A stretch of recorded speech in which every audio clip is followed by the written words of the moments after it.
Lisan, hindi nga kami nakakakain sa ganitong restaurant eh. Hindi ko kayang kumain ng nakatikom yung bibig tsaka walang tunog.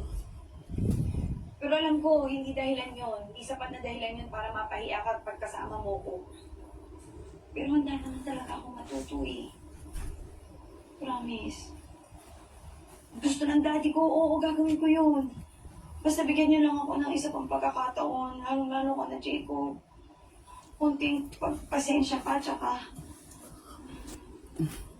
kunting panahon para matutunan ko lahat. Welcome, Azur. And may mga nagsiswimming. Ayaw namin mag-swimming. Dahil sobrang itim ko na. So, ayan. Itutour ko kayo sa room later. Mag-out na kami. Mamaya. So, ayan yung pool. Ayun, meron pang pool doon. Zoom natin. Ayan.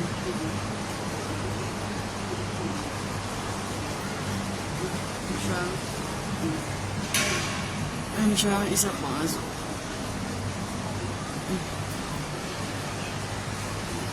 Nag-movie marathon lang kami dito.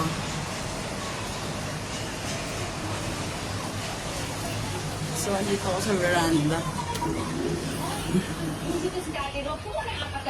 You made me happy today, my darling. That's what I have a wonderful lesson to you. Talaga, thank you. Ano yan? An English written etiquette. Okay, follow my hand gesture. I'm gonna show it to you how to be a spell. Look at me. Now look at you. Say hi. Like that. Okay. So Ay, I'm gonna say na-zoom this pala word. to. You're not. I'm gonna say, just look at me now. Don't lose your sign. Matulog pa yung kasama. Ha? Nakalive ako. Patayin mo na kayo yung TV. Ay, wag ko ginanood ako. Yan, wala kinaan. Hindi ah. I feel so lonely. I don't wish. Okay lang? Hindi para makatulog si Joy. Na Di na Ang boring din ng ano. Aray, pangina. Galing na ako dito. Hindi. Kaya naman nakalive ako. Hinawa ako, mamalaglag eh. Ayun, ang ganda ng view.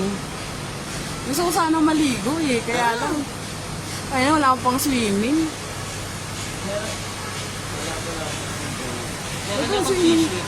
Kasi magsiswimming tayo, mag-out na tayo. Dapat ganito palang araw tayo pumunta kasi maganda yung araw. Ano siya? Ano oras na ba? Ha?